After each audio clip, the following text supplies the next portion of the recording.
Bom dia. Hoje nós vamos tratar sobre a lenda das colônias de povoamento e de exploração.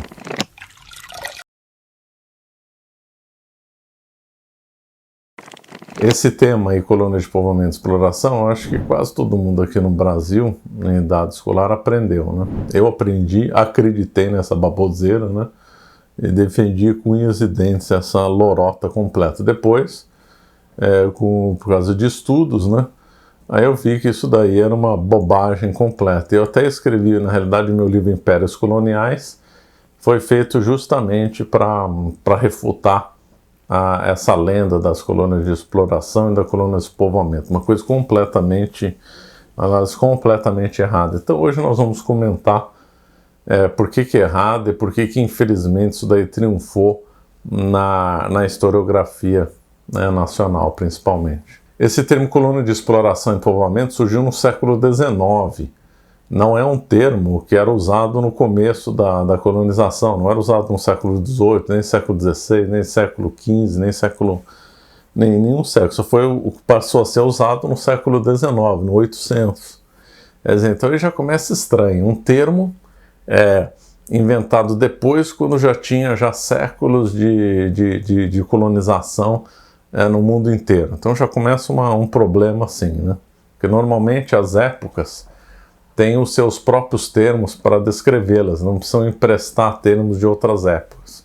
Pegando um exemplo, na Grécia Antiga, todo o linguajar grego, os termos usados, eram suficientes para compreender a sociedade grega. Inclusive tinham termos ricos, que hoje nem se usa mais, e seriam até mais complexos do que usados hoje em dia. Por exemplo, paideia. Paideia é um conceito fundamental para entender o mundo grego, uma palavra que não se usa mais hoje, a não ser por historiadores estudiosos referindo à Grécia Antiga, é uma palavra extremamente rica, que inclui tradição, inclui pedagogia, inclui cultura, etc. Mas nós não temos hoje uma palavra para designar isso. Então os gregos tinham o seu vocabulário para designar tudo que precisavam para ser entendido. Os romanos, idem.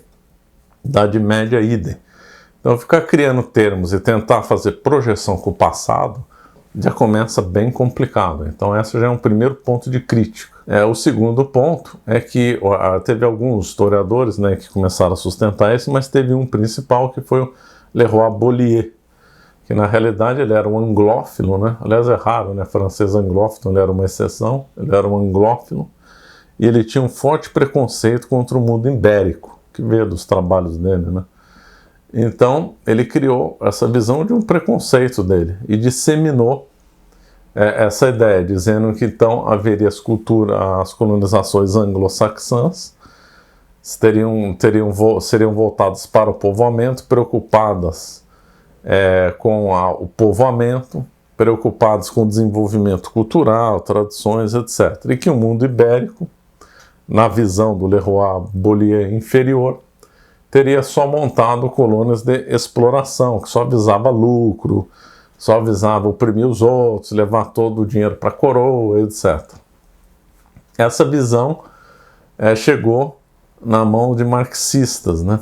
E aí os marxistas gostaram dessa visão porque viram uma certa compatibilidade com o negócio de explorador e explorado.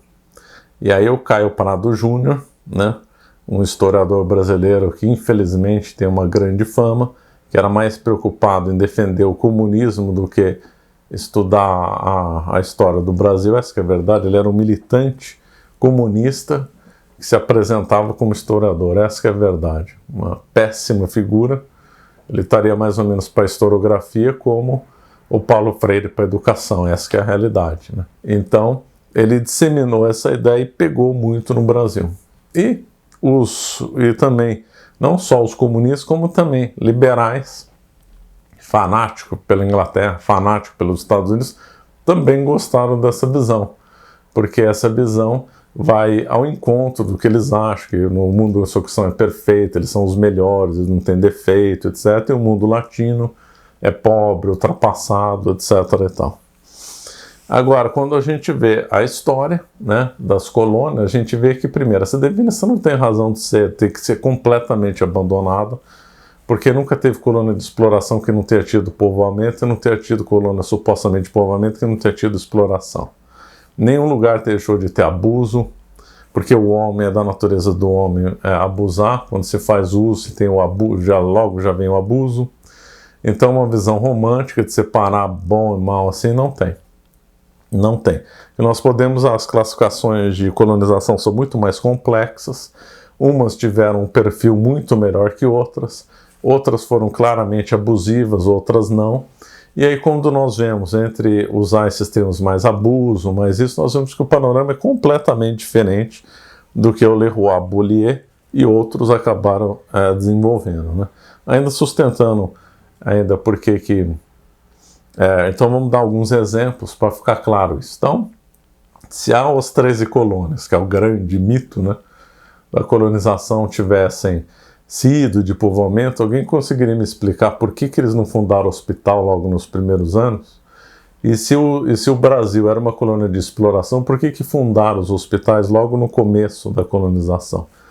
E se os espanhóis foram tão cruéis lá com os astecas, como se os astecas não fossem os maiores assassinos da história, né?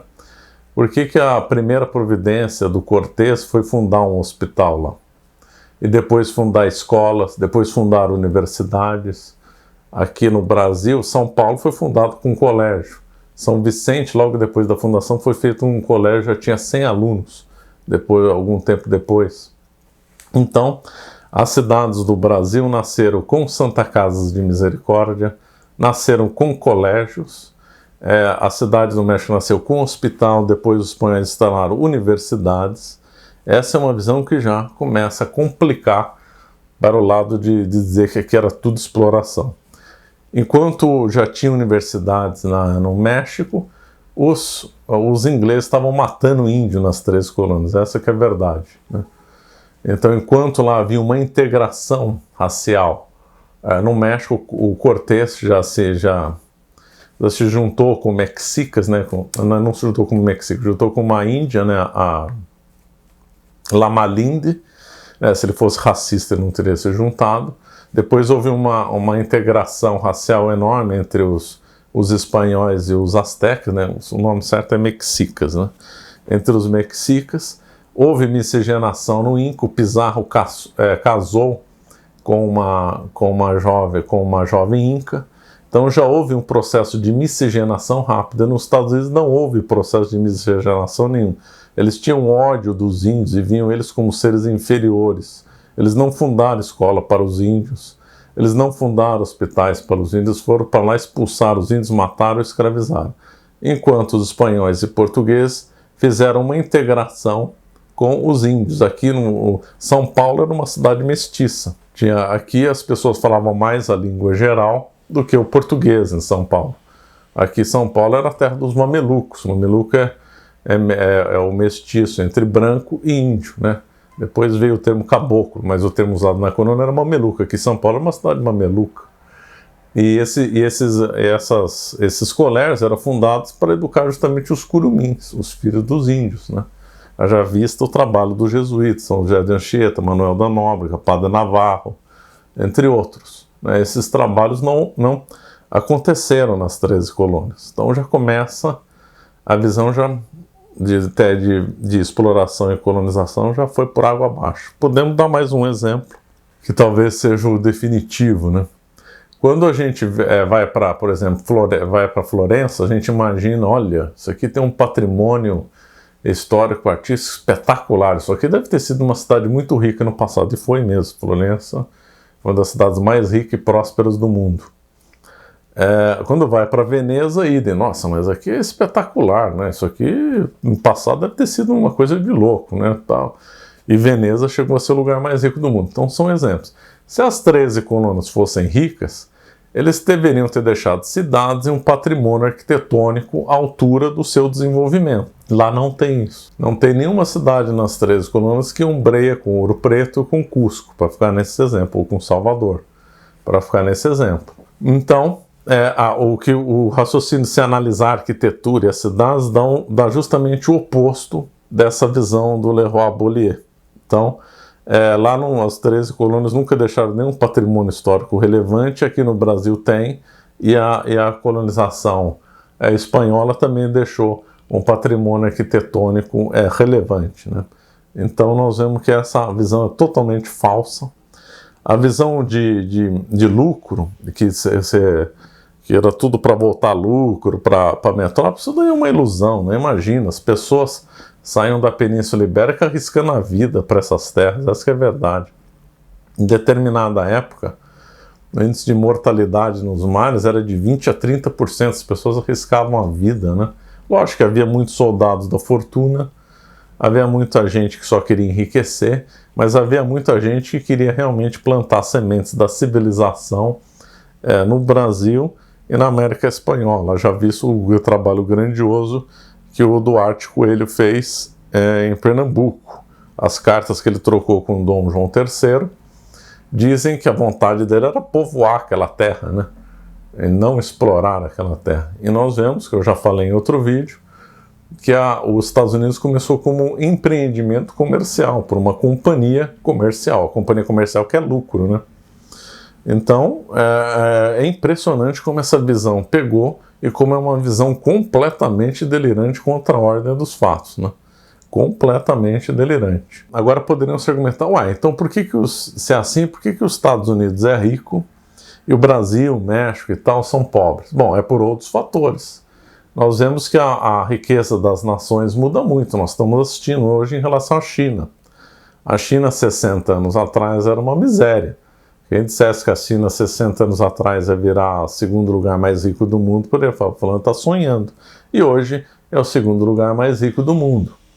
Há 60 anos atrás também a Argentina era muito mais rica que a Coreia do Sul.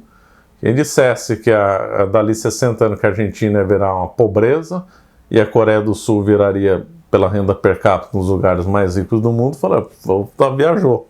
E hoje inverteu completamente a riqueza. Então, a riqueza muda, ela migra. Os Estados Unidos é a grande potência do mundo, um dia vai deixar de ser, não tem nenhum império que dura para sempre. Então, as visões mudam. A Argentina já chegou a ser um dos países mais ricos do mundo, chegou a ter entre os 5 maiores renda per capita do mundo. E isso muda. A colônia mais próspera do mundo, de todo o projeto colonial feito por qualquer nação, foi a Nova Espanha, com capital na cidade do México. Chegou a ter 100 mil habitantes durante a colonização espanhola. Nenhuma cidade colonial conseguiria rivalizar em grandiosidade, arquitetura e progresso cultural e universidade igual a cidade do México. Essa que é a verdade. Também tem o mito da urbanização das 3 colônias. Não é nada. Filadélfia, que era a grande cidade da colonização, era mais ou menos do mesmo tamanho de Salvador. Então, também eu tenho o mito da alfabetização. Esse, então, chega a ser ridículo. Por quê? Então, se dizia que lá as 3 colônias era todo mundo alfabetizado e aqui no Brasil era uma massa de analfabetos. Primeiro, os índices de alfabetismo no século 17 e 18 eram muito mais baixos que hoje. Se a gente for comparar o índice de alfabetização pré-revolução francesa, era muito baixo, né? Se dizia que a boa parte dos camponeses, a maioria esmagadora, isso dados da França. A França é um país muito cioso de historiografia, então os dados estão à disposição de quem quer pesquisar. Eram muito baixos, não era nada assim relevante. E os dados do Brasil não eram assim tão diferentes de outros locais. Não se valorizava tanto a escrita, se valorizava muito o conhecimento oral, né? E não a saber ler e saber escrever. E também não era tão baixo no Brasil, como alguns dizem. Como é que se prova isso? Porque no Brasil havia muito hábito de fazer testamento, né, escrito. Então, se as pessoas não soubessem escrever, não poderiam fazer testamento, claro. Então é uma ilusão, porque só aqui que se tinha analfabeto. Não, os dados da Europa também eram bem ruins na época. E nos Estados Unidos? Se diz que era uma massa que tinha pouquíssimos analfabetos. Aí tem uma distorção estatística revoltante, que é os dados dos Estados Unidos, e até mesmo os Estados Unidos independente, não contavam a população negra e indígena como dado estatístico. Até dados de renda per capita no século XIX nos Estados Unidos, se excluía no sul dos Estados Unidos da população negra. Então, quer dizer, os dados eram completamente distorcidos. Então, a Nova Inglaterra, que foi o lugar mais próspero, teria dados de alfabetização superiores à da França na mesma época. Só que esse dado, volto a falar, era distorcido, que não incluía a população negra e indígena. Então, um delírio essa visão também, né? Então, a história vive de mitos, né, que são desmentidos pelos fatos, né? Então, eu acabei dando aqui argumentos objetivos para dizer que essa mito, que não passa de um mito, essa história de colônia de exploração e de povoamento, é para dar risada, para debochar mesmo, que é uma coisa completamente delirante. E a nossa pobreza não tem nada a ver com colonização. Pelo contrário, proporcionalmente, à medida que você vai atrasando no tempo no Brasil, o Brasil era mais rico. O segundo reinado no Brasil, o Brasil era um país próspero, né? A República, na realidade, acabou com o Brasil e depois o Getúlio Vargas, essa que é a verdade. Se a gente vê fotos de Brasil antigo, de Brasil de 100 anos atrás, né, que é muito fácil de encontrar hoje na internet, nós temos um retrato muito diferente do Brasil hoje. Nós vimos um Brasil limpo, mais educado, com pouca criminalidade, etc. O Brasil entrou numa forte decadência de uns 60, 70 anos para cá. Até então, era um país que podia não ser dos mais ricos do mundo, mas era um país que viver era muito bom e que tinha uma qualidade de vida muito melhor, proporcional na época, claro, né? Só ver relatos de pessoas antigas também, que o relato deles parecia que viviam em outro Brasil. Com certeza, o Rio de Janeiro, nos primeiros anos do século XX, foi sem dúvida nenhuma uma das melhores cidades do mundo para morar. Pouca violência, uma cidade maravilhosa, muito mais casas que apartamento, pessoas com uma moral melhor, ruas mais limpas, etc. As fotografias estão aí para não deixar mentir. Então, se você gostou do nosso vídeo, por favor, se inscreva no nosso canal e nos siga no Instagram. Muito obrigado.